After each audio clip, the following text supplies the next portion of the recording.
प्रधानमंत्री जी कहते हैं सबका साथ सबका विकास।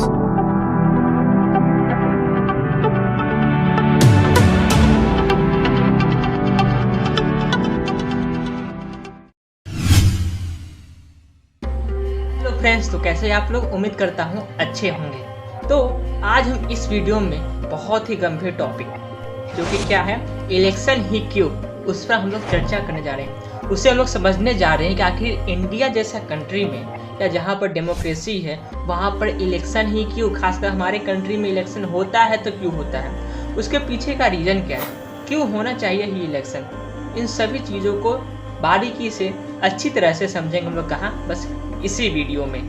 तो उससे पहले हम लोग जान लेते हैं कि इलेक्शन का मतलब होता क्या है, आखिर है क्या ये इलेक्शन। तो इलेक्शन एक प्रोसेस है जिसमें लोग वोट करके किसी भी व्यक्ति को सार्वजनिक पद पर चुनते हैं या किसी इशू पर डिसीजन लेते हैं, उसी को कहते हैं इलेक्शन। ठीक, जैसे में आप इस तरह से समझ सकते हैं कि अभी 2024 में जो लोकसभा के इलेक्शन होने जा रहे हैं उसमें यही होगा कि लोग जो है वोट करके कि अपने रिप्रेजेंटेटिव को चुनेंगे और वही रिप्रेजेंटेटिव आगे चलकर उनके लिए अच्छा रूल्स एंड रेगुलेशन बनाएगा। ठीक है, साथ ही साथ उनके ग्रोथ एंड डेवलपमेंट के लिए पॉलिसीज बनाएंगे और साथ ही साथ काम भी करेंगे।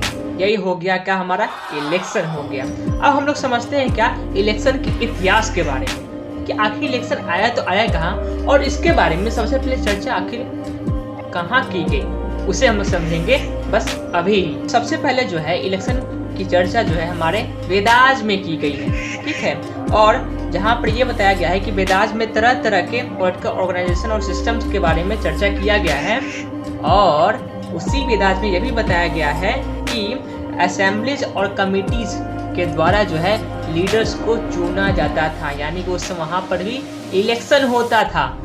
और इसके साथ साथ हम लोग बात करें कि इसके अलावा जो है मौर्य काल में, मुगल वंश में, ठीक है, गुप्त काल में, ब्रिटिश रूलर्स के समय में तरह तरह के और भी सारे इलेक्शन के जो प्रकार है उसके बारे में चर्चा किया गया है। ठीक है, और मॉडर्न टाइम में जो इलेक्शन प्रोसेस जो है उसे इलेक्शन कमीशन के द्वारा गवर्न किया जाता है और जिसे इंडियन कॉन्स्टिट्यूशन के माध्यम से एस्टैब्लिश भी किया गया है। अब हम लोग समझते हैं क्या एडवांटेज ऑफ इलेक्शन। तो इसमें सबसे पहले एडवांटेज इलेक्शन का ये होता है रिप्रेजेंटेशन। रिप्रेजेंटेशन करने का मतलब क्या, रिप्रेजेंटेशन करने का मतलब ये कि इलेक्शन जो है अलाउ करता है या इलेक्शन जो है मौका देता है सिटीजन्स को अपने रिप्रेजेंटेटिव को चुनने के लिए जो उनके वॉइस को, जो उनके इंटरेस्ट को रीच कर सके। सेकेंड एडवांटेज क्या है, तो सेकेंड एडवांटेज है अकाउंटेबिलिटी, यानी कि क्या, जो भी इलेक्टेड रिप्रेजेंटेटिव होते हैं वो जवाबदेही, यानी कि वो आंसरेबल रहते हैं, वो रिस्पॉन्सिबल रहते हैं, जो एक्शंस वो लेते हैं। साथ ही साथ अगर लोग उन्हें चुनकर जब रिप्रेजेंटेटिव बना है तो उनका भी ये कर्तव्य बनता है तो वो भी जो है उनके बिहाफ पर, उनके बेटर लाइफ के लिए, उनके ग्रोथ के लिए काम करें। दूसरा आता है डेमोक्रेटिक पार्टिसिपेशन, यानी कि इलेक्शन के माध्यम से जो लोग जो है वो पार्टिसिपेट करते हैं गवर्नमेंट के फॉर्मेशन में। ठीक है, और साथ ही साथ एक अपना सोसाइटी को एक न्यू डायरेक्शन या एक न्यू शेप देने में वो अपना अहम रोल प्ले करते हैं। कौन? सिटीजन्स रोल प्ले करते हैं, किसकी वजह से? इलेक्शन की वजह से। ठीक है, अब हम लोग थोड़ा समझ लेते हैं क्या डिसएडवांटेज ऑफ इलेक्शन, यानी कि जाहिर सी बात है अगर कोई अच्छा चीज़ है तो उसका निगेटिव इम्पैक्ट भी होता ही है, और वही निगेटिव इम्पैक्ट हम लोग समझ लेते हैं किस चीज़ का, इलेक्शन का। सबसे पहले यहाँ पर ये होता है इलेक्शन का निगेटिव इम्पैक्ट ये है कि डिविजन ऑफ सोसाइटी। मतलब क्या, मतलब यह है कि इलेक्शन की वजह से लोग जो है, जो कि पहले एक साथ रहा करते थे, अब वही लोग जो है अलग अलग ग्रुप में, अलग अलग लोगों के सपोर्ट में बढ़ जाते हैं, यानी कि जो यूनिटी जो है तो इंडेंजर में आता है, और लोग जो है आपस में ही क्या होते हैं, लोग जो है आपस में ही बात विवाद करने लगते हैं, एक दूसरे के विरोध में चले जाते हैं, यानी सोसाइटी का उस समय डिवीजन हो जाता है, खासकर किसकी वजह से? इलेक्शन के वजह से। दूसरा डिसएडवांटेज ये है ह्यूज एक्सपेंसेस, यानी कि खर्चा बहुत होता है। जब भी इलेक्शन को कराया जाता है तो इलेक्शन को कराने में बहुत सारे पैसे का खर्च होता है, टाइम भी लगता है। एक डेटा है जो है 2014 का जो लोकसभा का इलेक्शन हुआ था उसमें ही सिर्फ मात्र लोकसभा का इलेक्शन में ही लगभग 3,870 करोड़ रुपया जो है खर्च हुआ था। यानी कि लोकसभा के इलेक्शन जो है कंडक्ट कराने में लगभग 3,870 रुपया जो है वो खर्च हुआ था। तो समझ सकते हैं कितना महंगा पड़ता है इलेक्शन कराना। साथ ही साथ तीसरा डिसएडवांटेज ये है शॉर्ट टर्म फोकस, यानी कि लीडर्स जो है वो बेसिकली ऐसे गोल्स या ऐसे पॉलिसीज को लाते हैं जिसका इम्पैक्ट जो है बहुत ही शॉर्ट टर्म में लोगों पर दिखने लगे। यानी कि वो बड़े बड़े पॉलिसीज को फ्रेम करना नहीं चाहते हैं, जो कि लोगों के लिए भले ही वो भलाई में हो, लोगों के लिए वो अच्छा ही हो, लेकिन वो फ्रेम करने के लिए नहीं चाहते हैं। क्यों नहीं चाहते फ्रेम करने के लिए? वो फ्रेम करने के लिए इसलिए नहीं चाहते हैं ताकि जो है जो वर्तमान में जो काम चल रहा है लोग जो है उसका इम्पैक्ट देखना चाहते हैं, और इसी के वजह से लोग जो है खासकर रिप्रेजेंटेटिव जो होते हैं वो लॉन्ग टर्म पॉलिसीज पर ज़्यादा जोर नहीं देते हैं। जो भी शॉर्ट टर्म पॉलिसीज होता है भले ही उतना सही नहीं हो लोगों के लिए, लोगों की भलाई के लिए वो सही नहीं हो, लेकिन रिप्रेजेंटेटिव जो है वो शॉर्ट टर्म पॉलिसीज पर जो है वो फोकस करते हैं। तो यहाँ पर सबसे बड़ा क्वेश्चन ये आता है कि डेमोक्रेसी में इलेक्शन क्यों, आखिर क्या है इसके पीछे का रीजन? तो इसका मतलब ये नहीं कि तो कोई दूसरा जो फॉर्म ऑफ गवर्नमेंट होता है जैसे मोनार्की हो गया या और भी कोई दूसरा फॉर्म ऑफ गवर्नमेंट है वहाँ पे इलेक्शन नहीं होता, वहाँ पर भी इलेक्शन होता ही है, लेकिन डेमोक्रेसी में इलेक्शन का इम्पोर्टेंस और कुछ ज़्यादा ही बढ़ जाता है। क्यों बढ़ जाता है उसे हम लोग समझेंगे बस अभी थोड़ी देर में, ठीक है।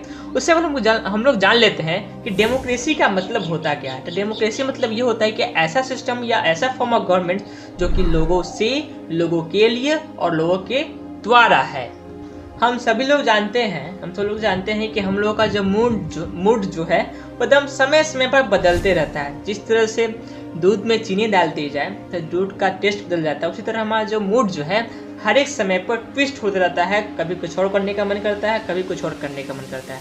ठीक उसी प्रकार हम लोग मान कर चलते हैं रिप्रेजेंटेटिव जिन्हें हम लोगों ने इलेक्ट किया है, चुना है, अगर उनका ही मूड बदल जाए और तो क्या करेंगे? एक बार इलेक्शन हो गया वही ठीक है, उसके बाद इलेक्शन होगा ही नहीं। तो क्या जो रिप्रेजेंटेटिव जो है वो अपना काम सही से कर पाएंगे? क्या वो लोगों के लिए भलाई के लिए काम कर पाएंगे? क्या वो लोगों के डेवलपमेंट के लिए काम कर पाएंगे? क्या वो लोगों का ग्रोथ के लिए काम कर पाएंगे? काम तो बिल्कुल भी वो कर पाएंगे, बिल्कुल वो कर भी सकते हैं, लेकिन उनका जो मूड जो है उनका हो सकता है उनका मूड भी बदल जाए। हो सकता है जिन लोगों ने उन्हें चुनकर इलेक्ट किया है वो उन लोगों का शोषण ही करना शुरू कर दें। यह भी हो सकता है कि वो प्रॉमिस किए थे क्या करने के लिए कि लोगों की भलाई के लिए काम करेंगे, लेकिन जब इलेक्शन होने के बाद वो अपने लिए ही काम करना शुरू कर दें। वो आपके बारे में कुछ सोच ही नहीं रहे हैं, आपके ग्रोथ के लिए बात कर ही नहीं रहे हैं। इसलिए यह बहुत ही अहम हो जाता है या इम्पोर्टेंट हो जाता है खासकर डेमोक्रेसी में कि जिन्हें लोगों के लिए चुना गया है वो एक सीमित यानी कि एक तय सीमा तक ही रहें।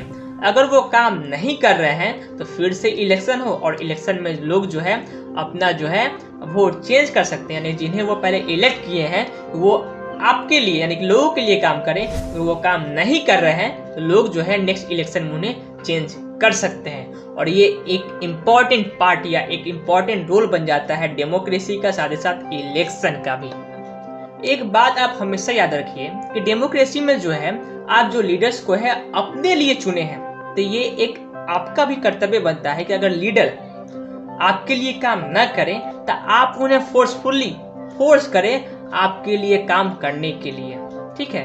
अगर आप ऐसा नहीं करेंगे तो जाहिर सी बात है लीडर जो है अपने मर्जी का काम करेंगे ही। आप प्रोटेस्ट कर सकते हैं या अगर आपका वो काम नहीं करे तो आप रिकॉर्डिंग कर और बड़े बड़े यूट्यूबर हैं उन्हें भेज सकते हैं अगर आप अपने आप को प्राइवेट रखना चाहते हैं तब, ठीक है। साथ ही साथ आपको हमेशा ये ध्यान रखना होगा कि लीडर्स जो है अपने लिए मतलब वो स्वयं के लिए कार्य तो ना करके बल्कि लोगों की भलाई के बारे में सोचें। इसे आपको जांचना होगा, परखना होगा और इसका आंसर लीडर्स को अपने वोट के माध्यम से आपको इलेक्शन में देना होगा। तो आप जो है कभी भी वोट करना ना भूलें और अवश्य ही वोट करें और किन्हें करें, उन्हें करें जो आपके भलाई के लिए काम करें। Thank you.